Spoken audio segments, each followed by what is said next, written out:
Bike দিছে শ্বশুর মশাই, আব্বা দিচ্ছে তেল, তাই তো আমার গতির সাথে জেট বিমানও ফেল। দুর্ঘটনা ঘটলে ঘটুক, আমার কিসের ভয়, গেলে যাবে বাপ শ্বশুরের, আমার কিছু নয়।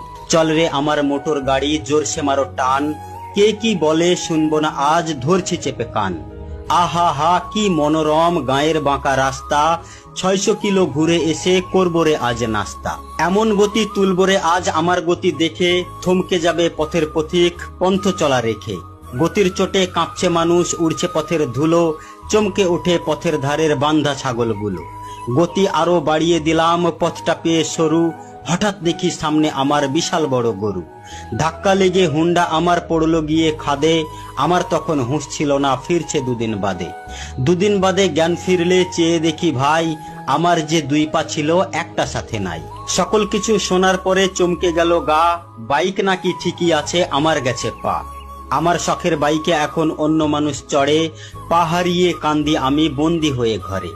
ঘরে বসে ভাবি যদি পাটা পেতাম ফিরে, তিড়িং বিড়িং ছেড়ে আমি বাইক চালাতাম ধীরে।